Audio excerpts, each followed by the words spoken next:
Hello everyone, welcome to genius classes. आज हम करेंगे क्लास 10th का एनसीईआरटी पैटर्न सब्जेक्ट मैथ्स का चैप्टर फर्स्ट, जिसका नाम है रियल नंबर। शुरुआत करते हैं सबसे पहले introduction of the real numbers, real number से परिचय। तो शुरू करते हैं, रियल नंबर्स क्या होते हैं इनके बारे में जानेंगे। First point, real numbers are the union of both rational and irrational numbers. Real number है वो रैशनल और इरेशनल नंबर का यूनियन होते हैं। Second, these numbers can be expressed on A number line. In numbers को number line पे present किया जाता है।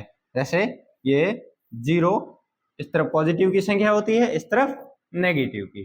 1 2 1 2 -1 -2, इन नंबर्स को नंबर लाइन पर रिप्रेजेंट किया जाता है। थर्ड होता है, these numbers can be both positive and negative. ये नंबर नेगेटिव एंड पॉजिटिव भी होते हैं, जो बता दिया गया है। ये नेगेटिव भी हो सकते हैं और पॉजिटिव भी। इसके बाद शुरू करते हैं इसके theorem. First, fundamental theorem of arithmetic. First होती है जिसमें होता है, every composite number can be written as a product of primes in one and only one way. प्रत्येक कॉम्पोजिट नंबर के प्राइम फैक्टर लिखे जा सकते हैं। प्रत्येक कॉम्पोजिट नंबर्स को प्राइम फैक्टर के रूप में लिखा जा सकता है। एग्जांपल लेते हैं। एग्जांपल है, फर्स्ट लिया 66 एंड 4 to 0। तो 66 के प्राइम फैक्टर करते हैं। फर्स्ट 66, 2 से डिवाइड किया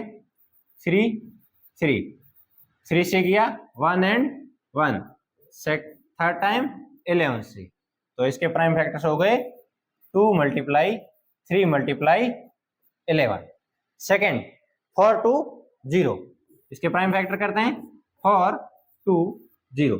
2 से डिवाइड किया 2 1 0, 2 से किया 1 0, 5 3 से 35, 5 से 7 का 1 टाइम।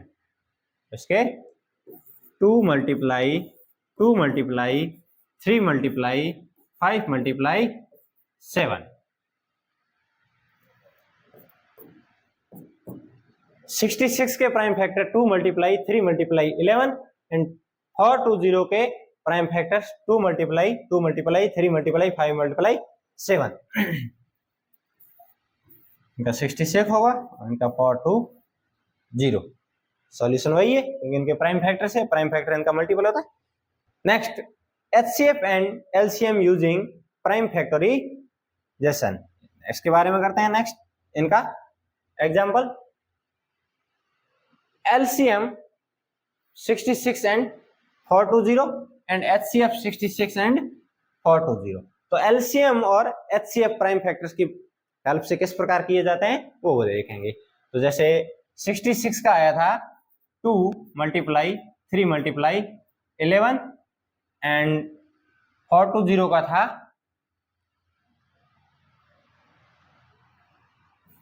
2 ×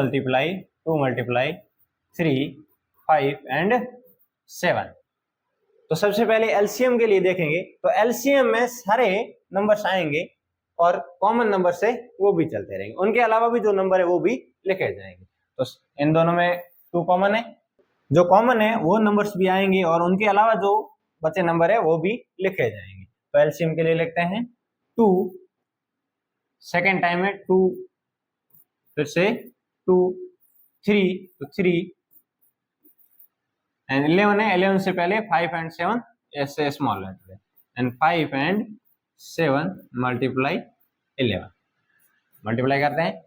2 × 2 4, 12 16, 4 to 0 एंड 4 to 0 का 11 से 4 6 2 0। ये इनका एलसीएम आया। नेक्स्ट लेते हैं एचसीएफ। एचसीएफ के लिए प्राइम फैक्टर में से कॉमन जो नंबर होंगे वो लिए जाएंगे। तो 2 3 11 एंड 2 2 3 5, 11 में कॉमन 2 and 3 है। तो यहाँ पर एचसीएफ होगा 2 × 3 = 6। तो प्राइम फैक्टर की हेल्प से एलसीएम आया 2 6 20 एंड HCF आया 6। नेक्स्ट पार्ट पे चलते हैं, relation between LCM and HCF। LCM and HCF के बीच क्या रिलेशन होता है वो यहाँ प्रूफ करेंगे।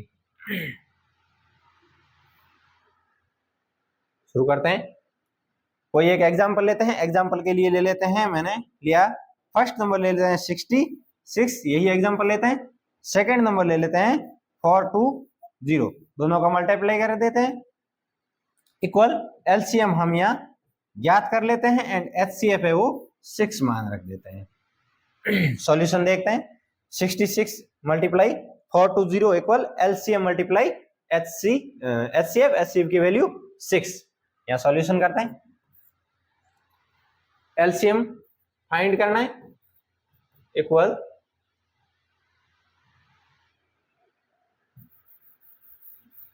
एलसीएम फाइंड करते हैं,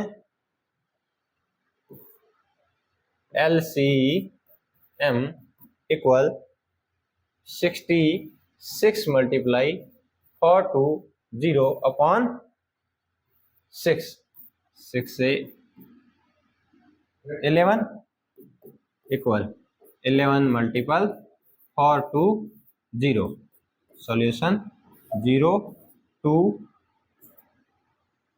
246 एंड ये एलसीएम आया है और यही यहाँ पर इसका एलसीएम है।